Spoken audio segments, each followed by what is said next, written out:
Hi everyone, welcome back to my channel. In today's video, we are going to explain the concept of cloud computing region. Let's imagine that you're starting your own business and you're going to start or to build your own coffee shop.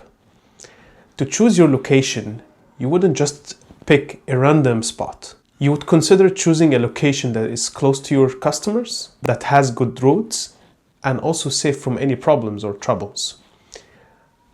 So sometimes you would think, okay, this place is close to a school, or maybe like a lot of people are crossing from here, or it's nearby the beach, so you can make more revenues. And you might even consider opening a multiple branch to make sure that everyone can serve, or you can serve everyone getting their coffee. But also, if something happen with the current branch, you don't lose any revenue. And then you have another branch that can serve your customers. Microsoft Azure works the same way. When it comes to your infrastructure and your data, when you start to think where you are going to move your data from your infrastructure from your local on-premises data center to the cloud, you would think of the Azure region. So basically the Azure region, think of it as your digital country. So where you're going to host your data. There are many reasons that you might think of. Some customers think of the cost, some of them think of the compliance, some of them thinking of the latency, and so on. So if we would like to formally define the cloud region, so we can define it as like a geographical location of the cloud provider's data center. So normally when you are going to create or provision any resource or even migrate any resources from on-premises to the cloud, or you're just greenfield, you have to think about the location. So am I going to serve my employees or customers on the US? So I might consider to use the US regions, or am I going to serve them in the region in Europe, or is it going to be in the Middle East, and so on. For every country, it could have more than one region, so it depends on the size of the country and also the regulations over there. So some customers might require multiple region to build the disaster recovery in the same country. So in this case, we also have many regions in the US, also more regions in Europe, and so on.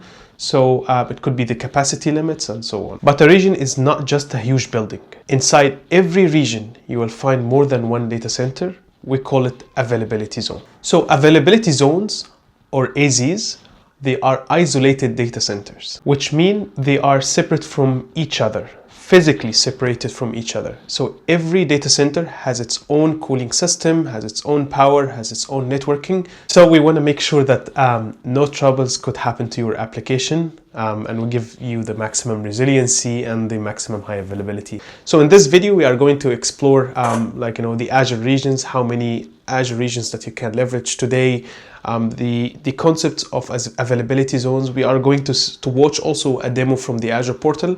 How would you create your resources and select your regions, and many more. Are you ready to make the cloud your comfort zone? Let's get started.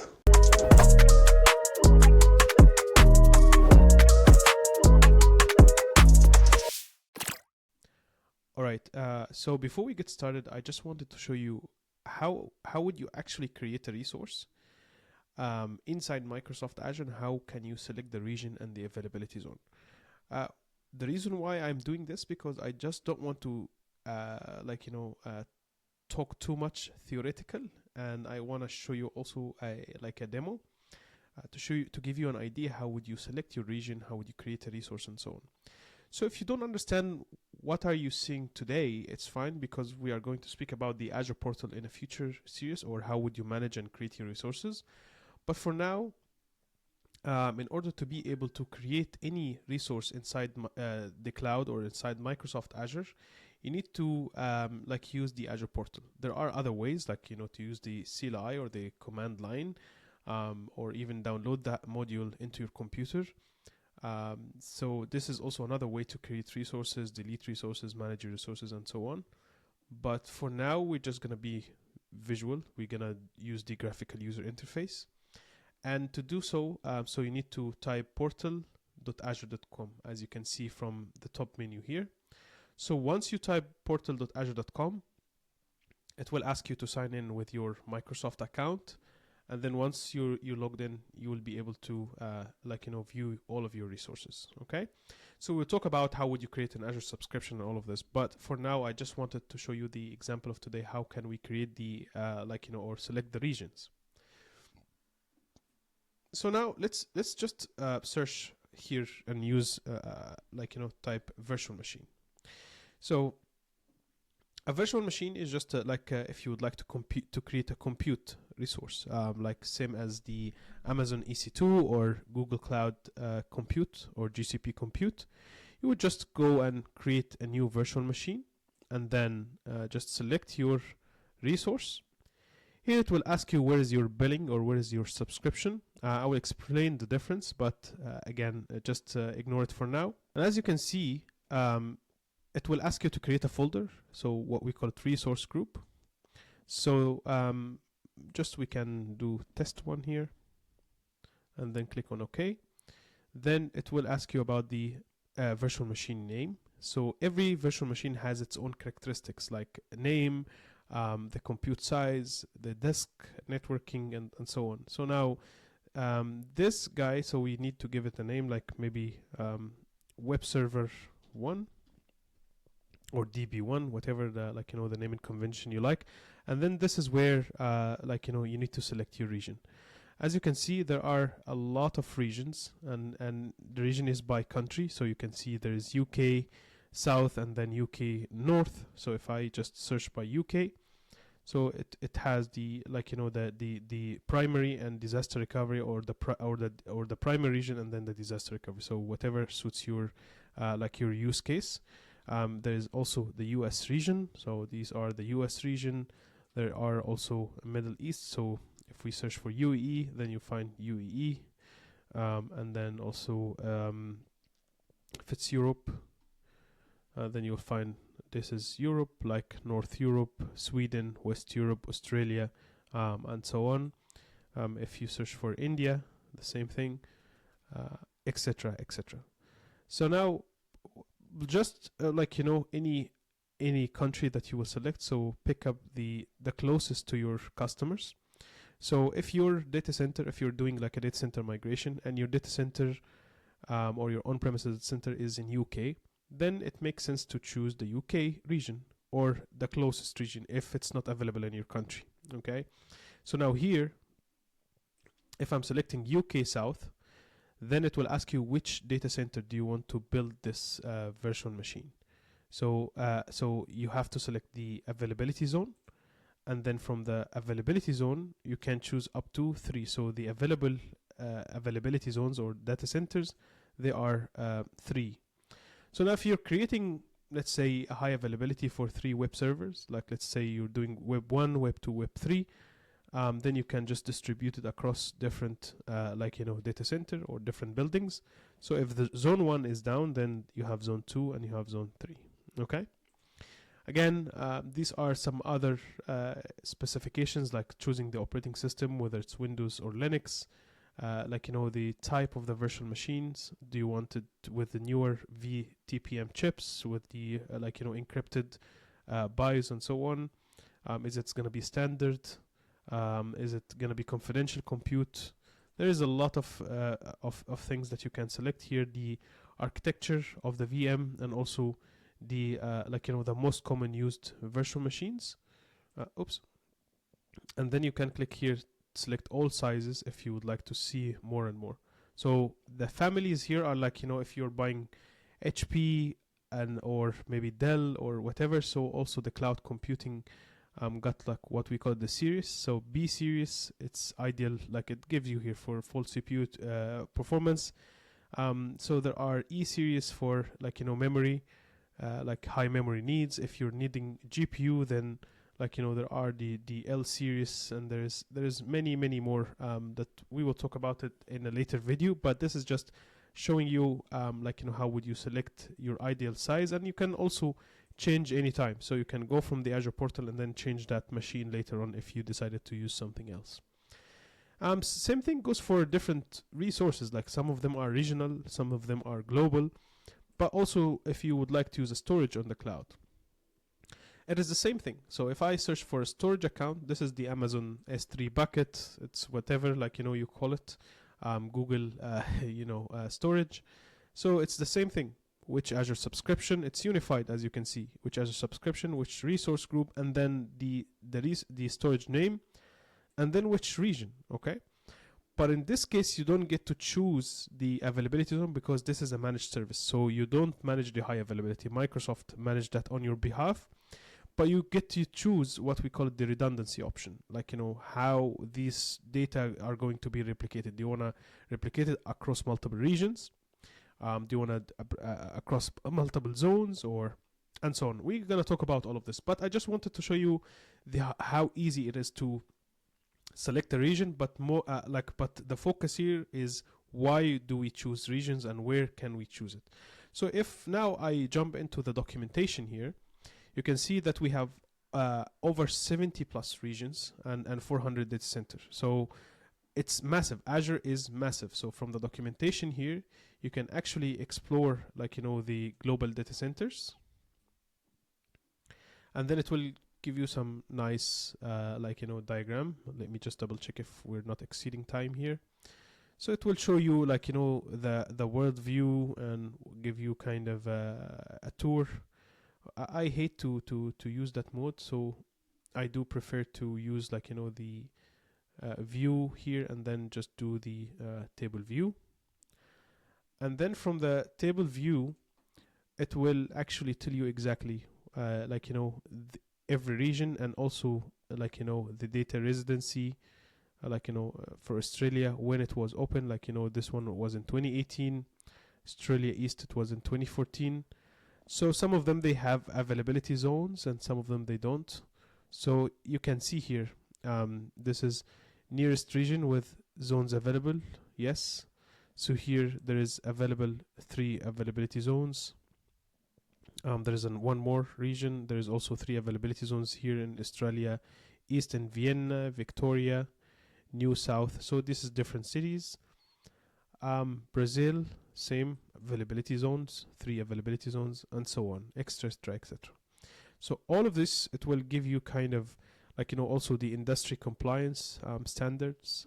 So Azure got tons of compliance standards that you can they are achieved by default, and some of them you need to pay extra money, such as multi-factor authentication and so on. So you need to pay, or maybe bring your firewall or use Azure Firewall or whatever. But again, you can see the regional compliance by design, which is pretty cool. So this is the list of the regions from the documentation here as well. So it's talking about the replica region as well. What do we mean by the paired region is when you are using a managed service, normally there is a disaster recovery. So if you are in UK South, then the DR is going to be UK North, UK West, sorry. So if I go here in UK South, so you can see the DR is UK West, which is London, United Kingdom, and this is UK South. This is the programmatic name if you would like to use the templates. If you're talking about if you're going to create resources in UK West, then the DR region is going to be UK South. So that's the concept of a paired region.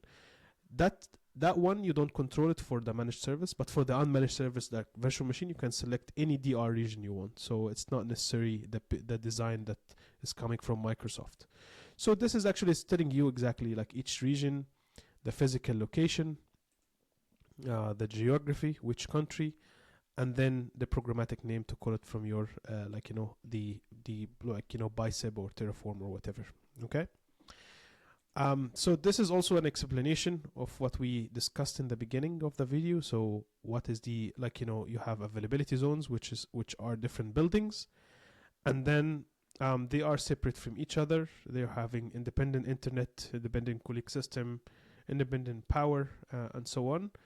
So you could increase your resiliency and your high availability.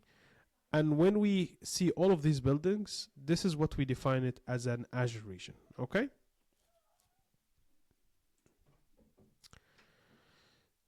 So this is just another documentation about paired region, the multi regions. You can list also regions by services. What are the global like, regions, what are the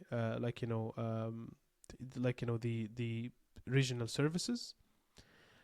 And then I just want to show you one more thing here. So all of this documentation I'm going to share it with you in the YouTube description. So just check my description and then check all of this documentation. But I get this question a lot. So which service is available in which region? So that's also another reason customers could come. So when you are creating resources, you just don't go and create resources. You have to think about, as I mentioned, all of these reasons. Like, what's the price? So each region pricing is different than the other because the cost of the labor, gas, electricity, blah, blah, blah, are different. So some of the regions are cheaper than the others. So if you really don't care about compliance, you're just a global, company serving all customers. So you just can choose the cheapest one, but also giving the best experience. Also, some, older regions definitely will have the, most of the services. And some of the other regions, it might be take a while till Microsoft released the newer the newest services. But you can see here, you can just go for this the product by a specific region, and then you can search a specific product here. So if you're looking for Azure AI Foundry, for example, the artificial intelligence, you wanted to check with a specific if they are available on maybe South Africa or the other regions, you can see here everything. Okay, so you can see the green side here is generally available. For example, for document intelligence in Africa, in public preview. So you can see here blue, which is still testing, and the orange or the triangle here is just its retired service. So if I go here, let's say take another example, like maybe Azure Web Apps or Azure, I don't know, let's pick up something very popular. Azure Firewall. Okay, so I can see here the SQs, and then I can see if it's available or not. So as you can see, this service is available on all regions. The challenging part that you will always find is the AI, because AI improves so much. There is a lot of models that get released by many different providers, and Microsoft ship all of them that allows you to create privately inside within a specific region. So not every service or not every model might be available. So you need to check that. So that's I do work a lot with the AI, and a lot of many times you have to check the region. So that's why availability is very important, and sometimes we switch between different regions till the the feature is going to be available on a specific region. Compliance. So regularity and compliance is very important. So many customers might have certain regulations where I cannot provision, like Europe, for example, I cannot create any resource outside of Europe region. So in this case, you have to stick with, you have to forget about the pricing, you have to forget about latency and everything. You have to create everything within the European region, unless your customers may be outside. Maybe you have another team in India or Middle East, or maybe in the US. So maybe you will create your infrastructure over there, but you won't be able to access maybe the Europe region. Okay. The other thing, as I mentioned, is latency. So latency is so important. So you can find all of these big customers like Uber, Netflix, and many, many more. They have grown up so much because of the cloud regions, because it's already provisioned. I don't need to worry about managing the infrastructure and so on. So the reachability, you can reach pretty much the whole world because of the cloud regions. So it depends on your customers and the latency that you would like to offer. This is where you're gonna create your regions closest to your customers. So again, that's why you would use different regions. So this is another region. Another reason, sorry. And finally, as I mentioned, the pricing. So if I go to the cost calculator here, and then select any resource, let's add a virtual machine as an example. So this is just the Azure pricing calculator. This is kind of an estimate and a proactive approach. Like, before you create any service, you might just look, am I creating a web? Am I creating like, an AI? And so on. And you can estimate pretty much any service. So here, let's say if I pick this SQ D2 V3, which has like 2 V CPUs, 8 gig of RAM, and 50 gigabyte of storage, and this is Windows.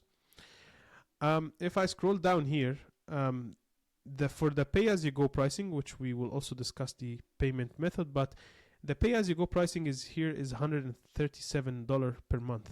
Okay, so this is for the East US. If I change this maybe to East US 2, it's still the same because we are in the US, of course. But if I do UK South, for example, can you see? Now, from 130, the price increased to 151. Okay. If I select UEE, for example, it's even more expensive, 181. Labors are different. North, 154. It's cheaper. Okay. If we try Switzerland, 163. So notice here that every region you can save just pennies, like money, a lot of money, just from changing the region. So it's so important in your decision to look at this, like 176 in Germany. Like let's try South Africa, for example. Yeah, 159. Qatar, maybe. Let's take a look at Qatar.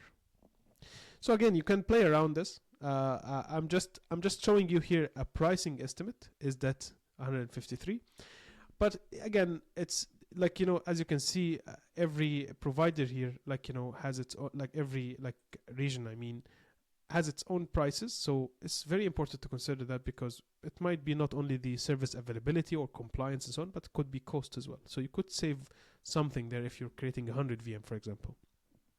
Another thing that you can save is Windows is an additional license. Okay, so you can bring your own license from on-premises if you already invested in that, but you can see this is the cost of the virtual machine, and then there is an extra charge for Windows. Okay, so if it's license, if you're gonna rent that license, if you have your on-premises licenses that you already purchased before the cloud, then you can just select that option, then it's gonna be treated as a Linux machine. Okay, so if you have a license, then you're paying 67 extra per month. If you have Linux, as you can see, is just the cost of the virtual machine.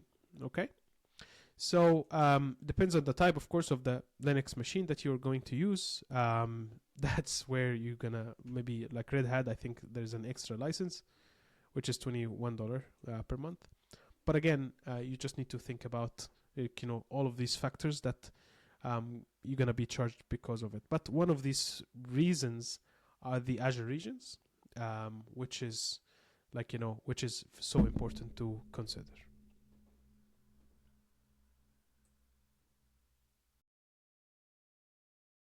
And that's the Azure lesson for today. I hope that you have learned something new about regions and availability zones. Thank you so much for your time, and see you on the next video.